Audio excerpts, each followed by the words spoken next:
네, 반갑습니다. 반갑습니다. 예, 이 금강경이 좀 어렵죠. 예.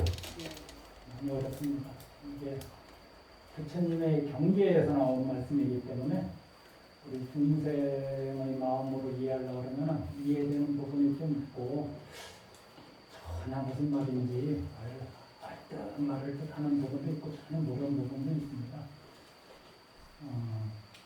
부처님이 말씀하신 방법 중에 이 세상 사람들 속에서 통용되는 방법으로 말씀하신 게 있고 이거를 이제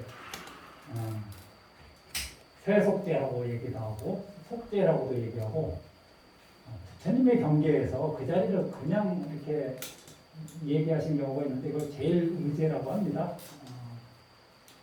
그런데 부처님이 말씀을 하시긴 하셨는데 제일 의제 자리는 불가설, 말할 수 없고 불가치, 취할 수 없는 자리입니다. 왜냐하면은 크지도 않고 작지도 않다는 것을 인간의 언어로 어떻게 설명할 것인가. 인간 언어에 한계가 있거든요. 우리 언어에 한계가 있다는 것은 우리 마음, 우리 생각도 딱 거기에 걸려든다는 거죠. 우리는 언어를 떠나서는 생각을 할 수 없습니다. 곰곰이 생각해 보면은 생각하는 건 다 언어로 표현이 가능하죠. 그런데 그럼에도 불구하고 언어도단, 언어의 길이 끊어지고 심행처멸, 마음으로 아무리 생각하고 궁리하고 해도 미치지 못하는 곳이 있는 거죠. 그런 자리는 불가설, 불가치라고 얘기합니다. 마음도 얼마든지 마음에 대해서 설명할 수 있죠. 세속의 방법으로.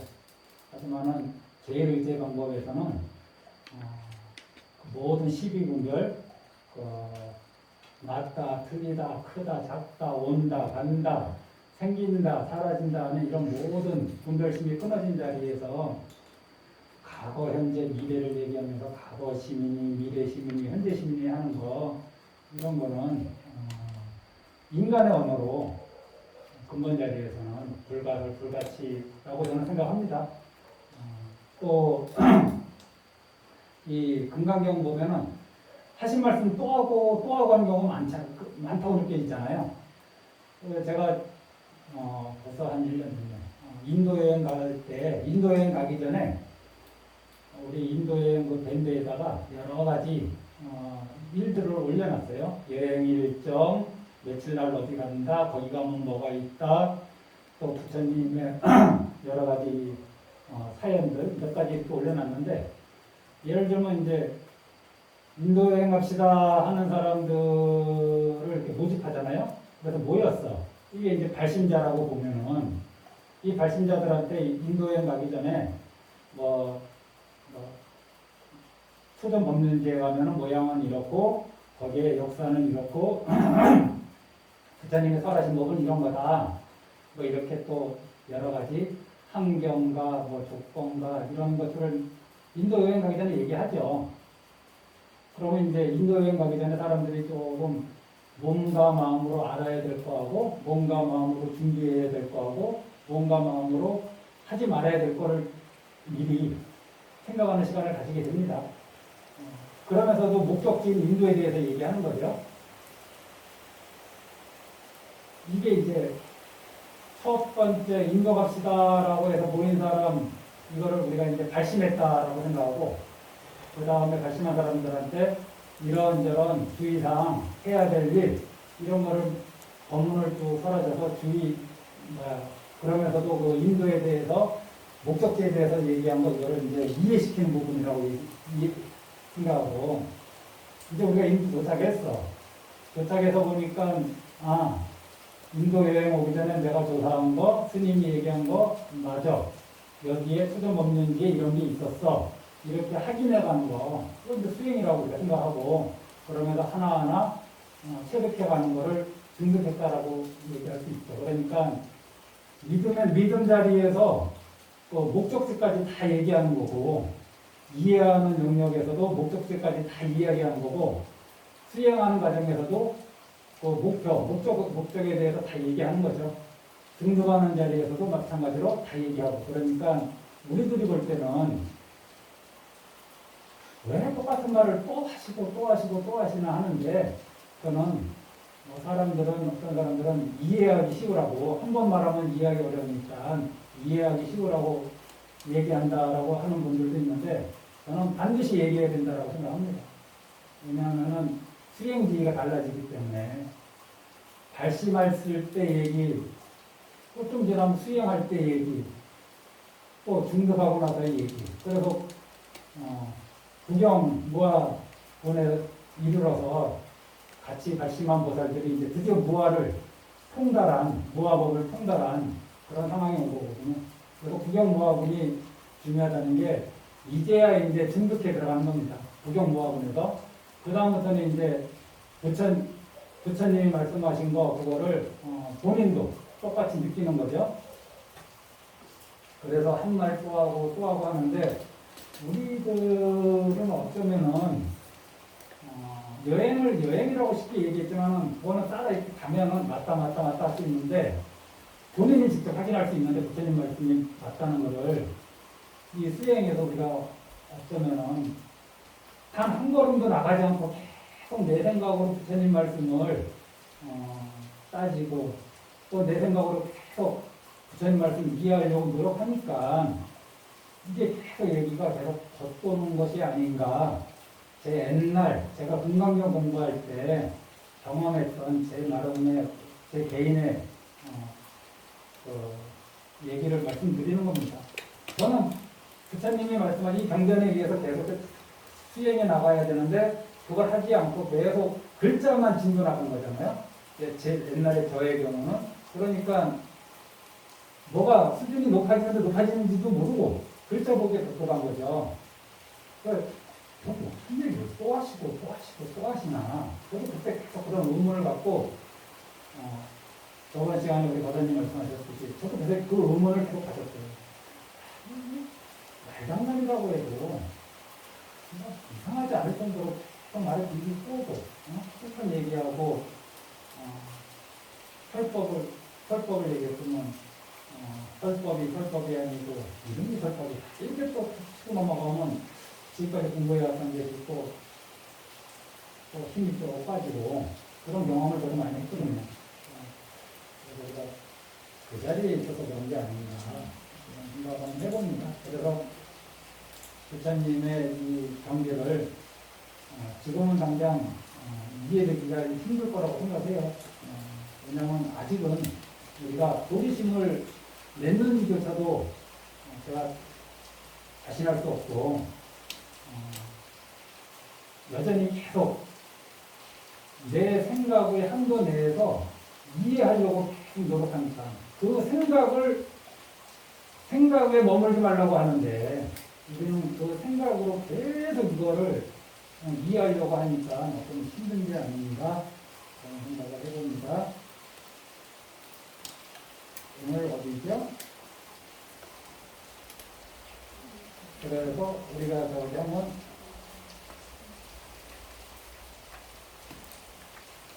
17분이 구경모아불인데 214쪽부터 213쪽 그 제목이 일체 동방문이에요. 이게 한바탕으로 똑같이 본다. 부처님한테는 오한이 있는데 오한으로 각각 따라보는 게 아니라 이것을 마치 하나의 눈처럼 우리는 보는 게 제약이 있지만 부처님은 그 어떤 제한이 없는 거거든요.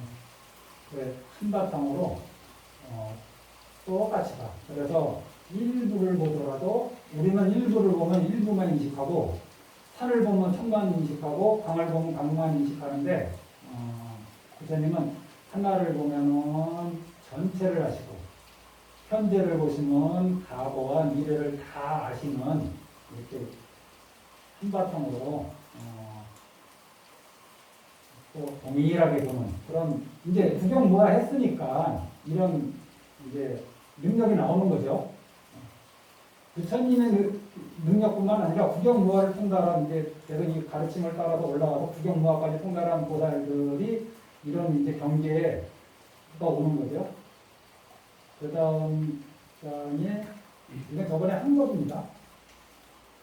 법계를 모두 교화하다. 국영무화하고 드디어 준득했으니까 이제 법계를 통틀어서 교화하는 거죠.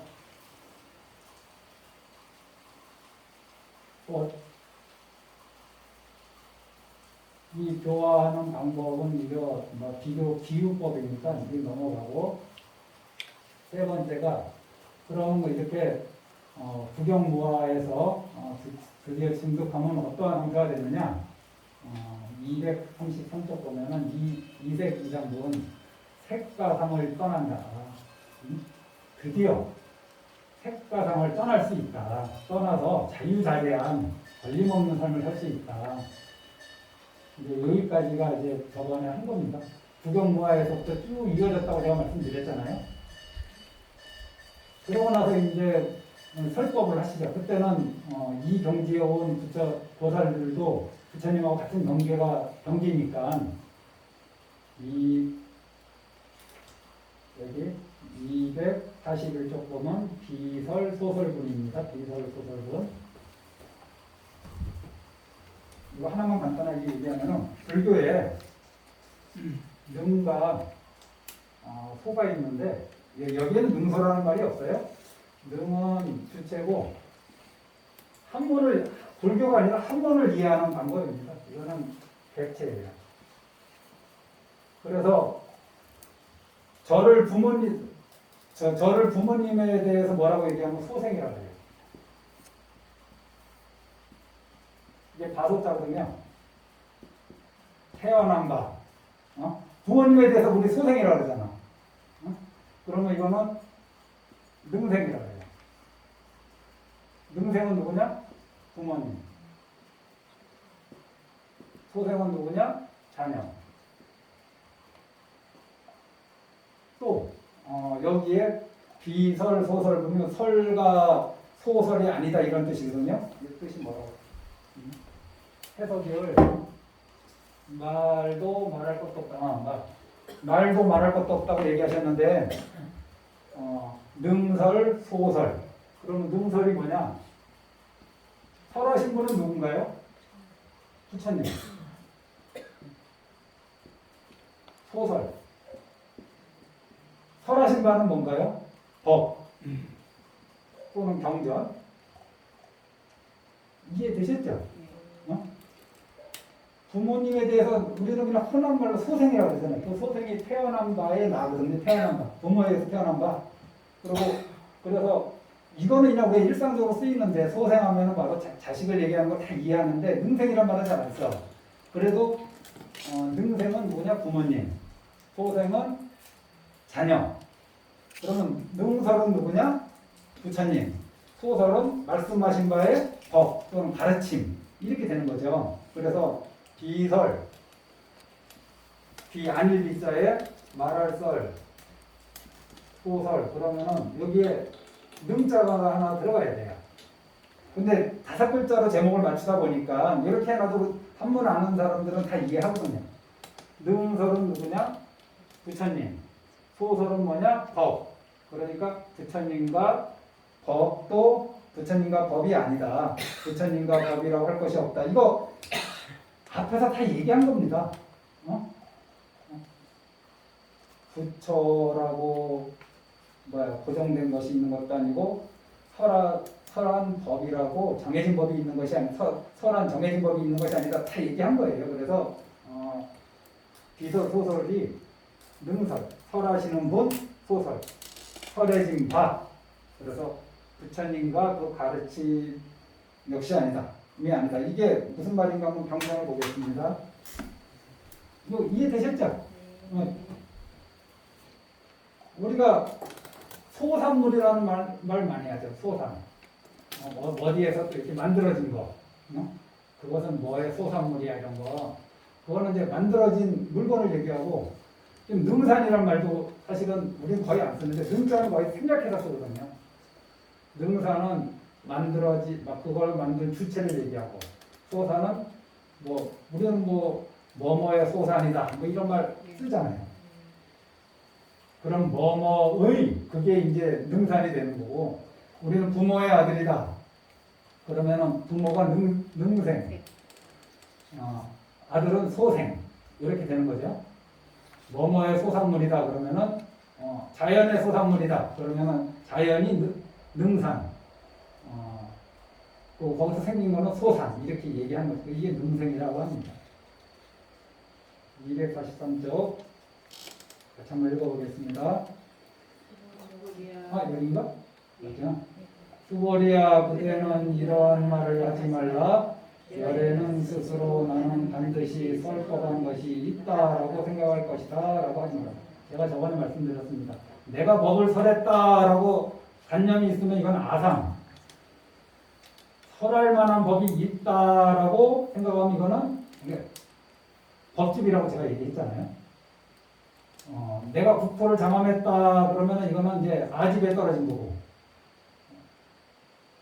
장엄할 국토라는 것이 실제로 있다라고 생각하면 법집에 떨어진 거라고.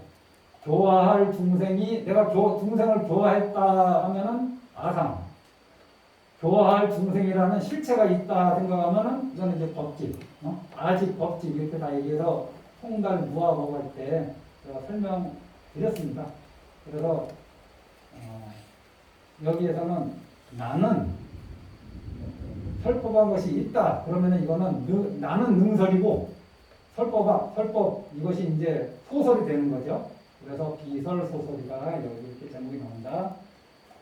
그런 생각도 하지 말라. 왜냐하면 만약 어떤 사람이 말하기를 열에는 설법이 있다, 설한 바의 법이 있다라고 한다면 이것은 곧 부처님을 비방하는 것이 되며 내가 말한 것을 전혀 이해하지 못하는 것이 되기 때문이다. 부처님이 아무 설법하지 않았다고 해서 아무 말씀도 안 하신 건 아니에요. 금방 얘기했잖아요. 내가 말한 본 뜻을 이해하지 못한 거라고.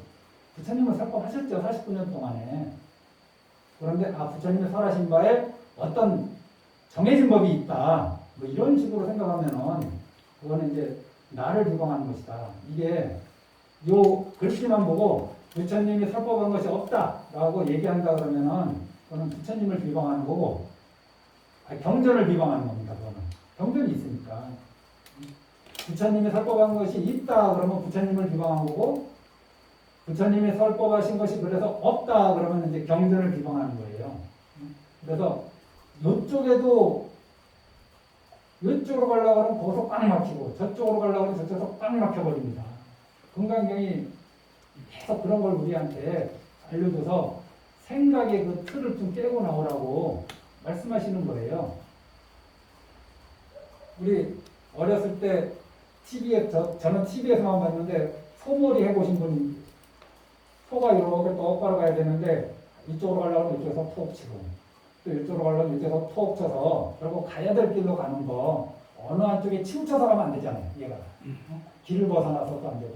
그러니까 있다 하는 거에 치우치면은 있지 않다 하고 툭 쳐서 일로 올려놓고, 없다 하니까 또 없음에 치우치면은 거기서 또 툭 쳐갖고 없음에서 없다는 거 관념에서도 벗어나게 하고. 그래서 부처님이 금강경의 가르침이 계속 우리 생각의 틀을 부수는 그 말씀들로 가득 채워져 있다. 이렇게 이해하시고,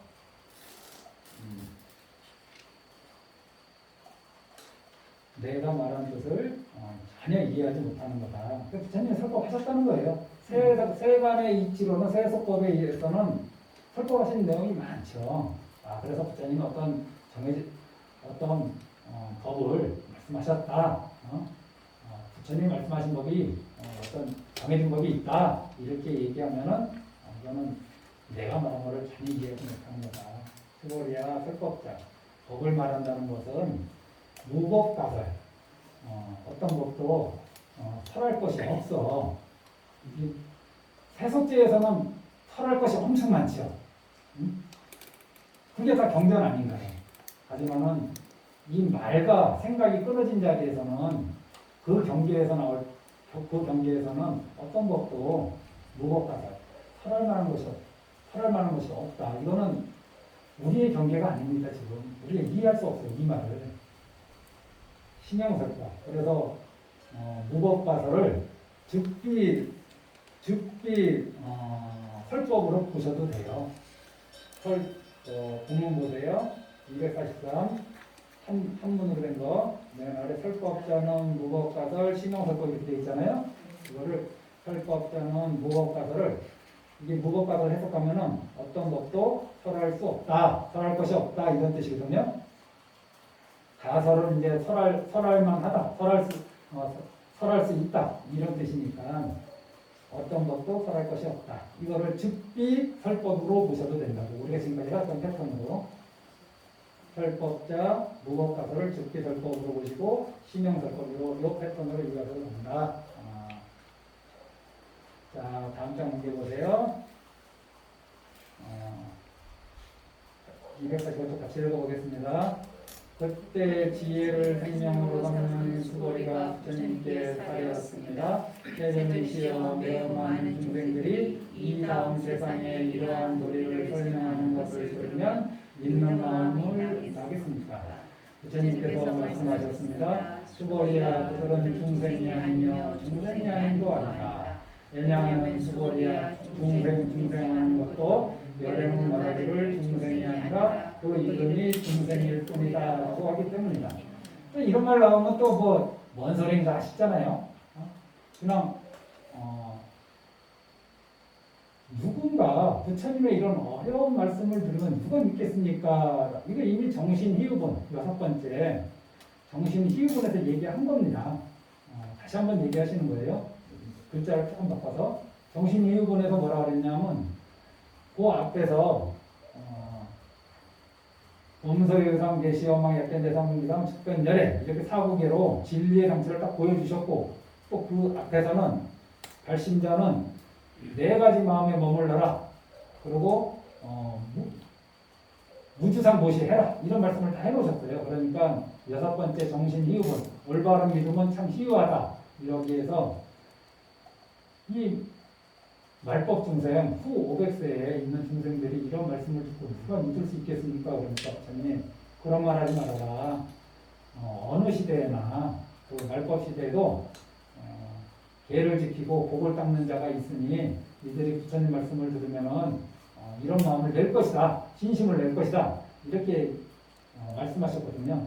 그래 여기서도 누가 믿을 수 있겠습니까? 그러면은 있다 없다 이렇게만 얘기하시면 되는데 대답이 아주 묘하십니다. 중생하는 것도 열애가 말하기를 중생이 아니라 그 이름이 중생일 뿐이다 라고 이렇게 대답하셨어요.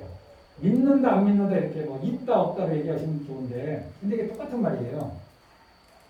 왜냐하면은 중생도 제가 항상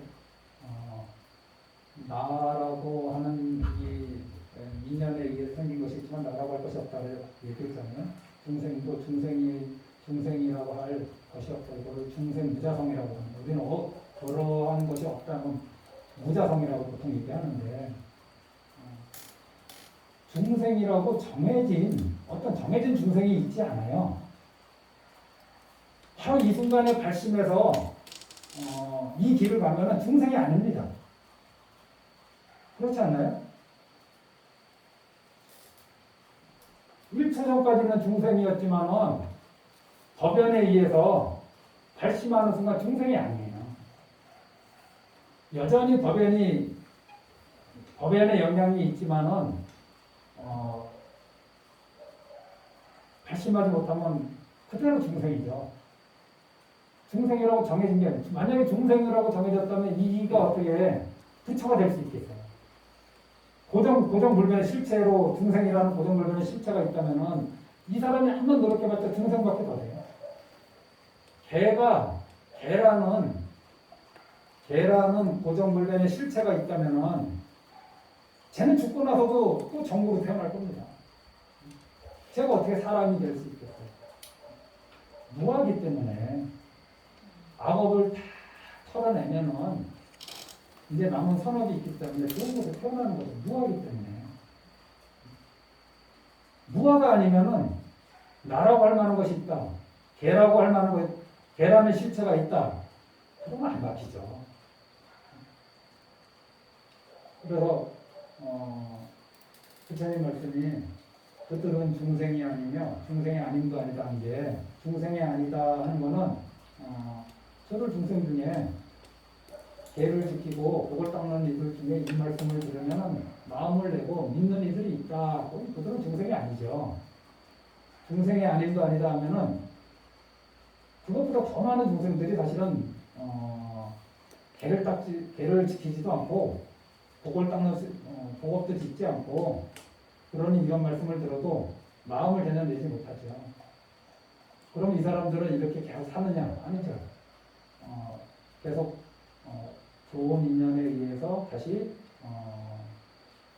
계를 지키고 복업을 닦다 보면은 어느 날 이런 말씀을 들었을 때 번뜩 나 이제 그만 차바세계에 미련 버리고 나 그냥 이제 깨달음의 길에 한번 가볼래 이런 마음을 가질 수 있잖아요. 그래서 중생도 아니고 중생 아닌도 아니다. 여기가 부처님이 정확하게 대답하신 거죠.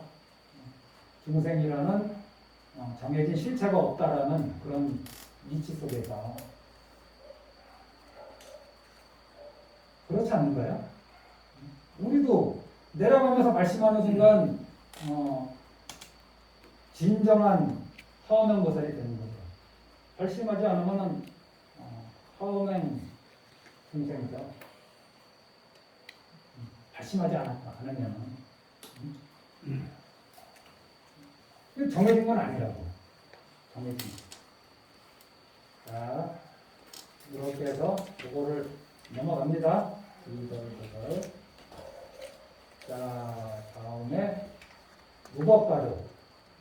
좀 전에도 내가 법을 설한 것이 있는가 했을 때 설한 법이 있다 그러면은 부처님을 비방하는 것이다. 법을 설법한 것이 있지만은 설법한 내 뜻을 전혀 이해하지 못하는 그런 사람들이 그런 말을 하는 거다라고 이제 부처님이 얘기하셨고 무법가득은 법은 얻을 수 없는 거다. 법은 가히 얻을 수 없다. 이게 이제 무법가득이거든요. 법은 얻을 수 없다. 왜 얻을 수 없는가? 이 깨달음은 밖에서 구해지는 게 아니거든요. 우리 인간의 그러니까 범구들의 그 생각의 한계는 뭐냐? 얻는다, 잃는다, 본전이다. 요 세 가지 틀에서 벗어나지 못해요. 얻은가 잃은가 얻지도 않고 그러니까 그 본전 그 상태. 크다 그러면은 큽니까? 그럼 크지 않다. 뭐지? 작습니까? 작지 않다. 그럼 중간인가? 중간입니까? 중간이라고 할 것도 없다. 이렇게 얘기하면은 아무리 생각해도 그것이 뭔지 몰라요. 그걸 어떻게 인간의 말로 설명할 수 있어요?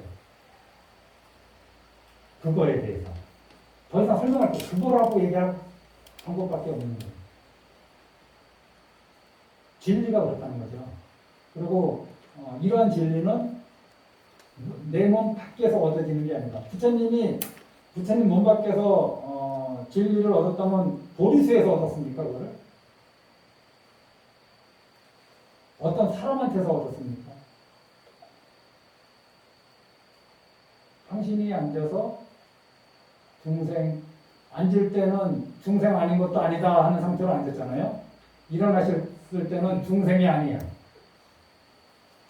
앉았을 때는 중생 아닌 것도 아니다 하는 상태에서 앉으셨거든요. 그러니까 중생의 몸과 마음을 앉았거든요.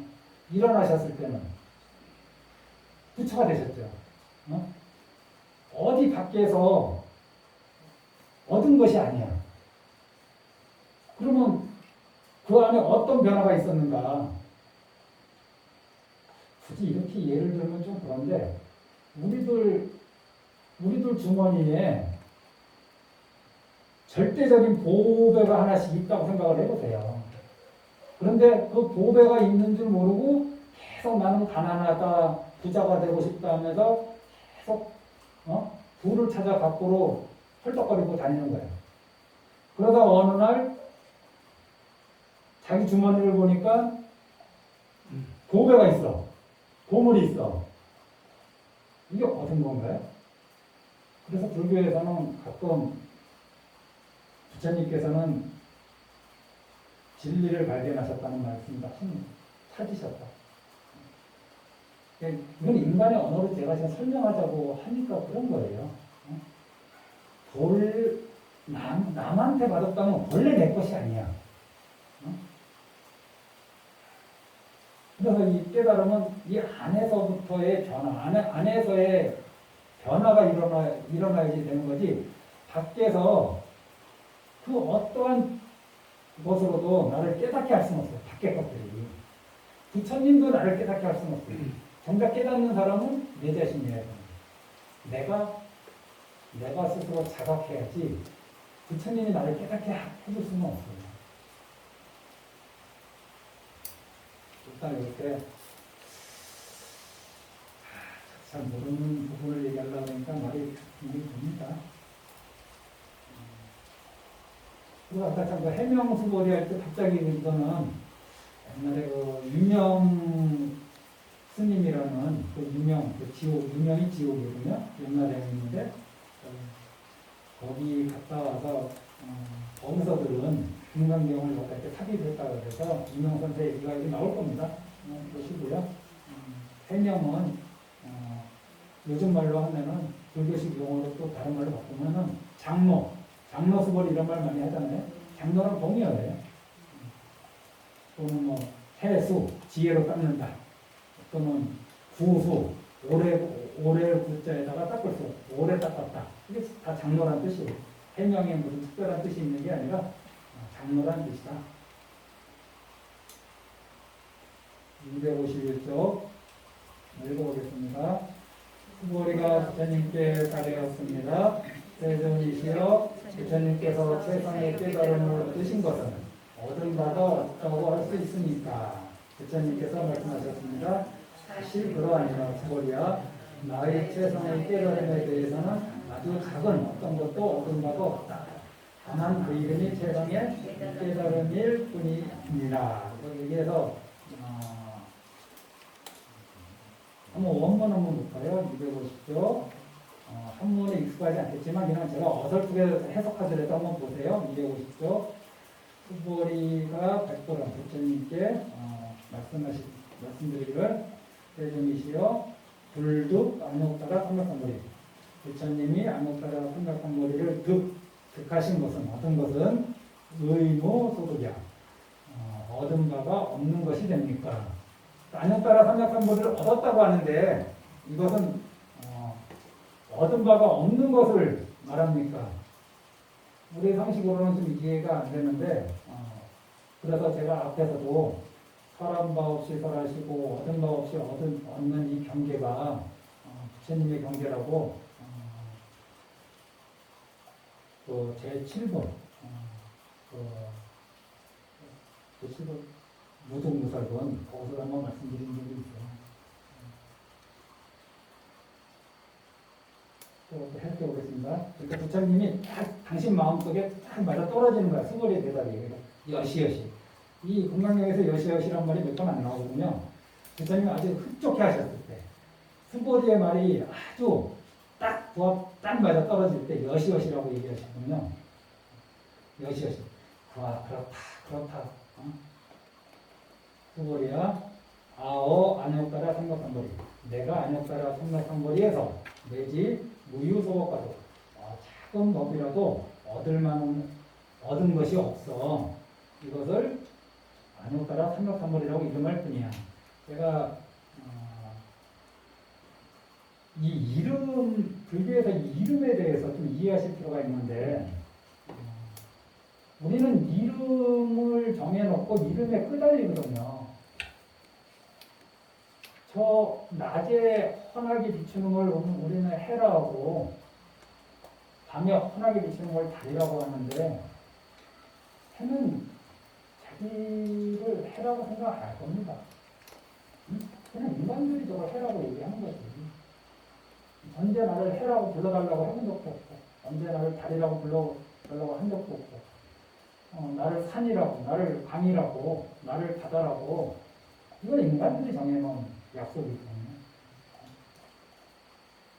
그래서 예를 들면 이렇게 되는 거죠.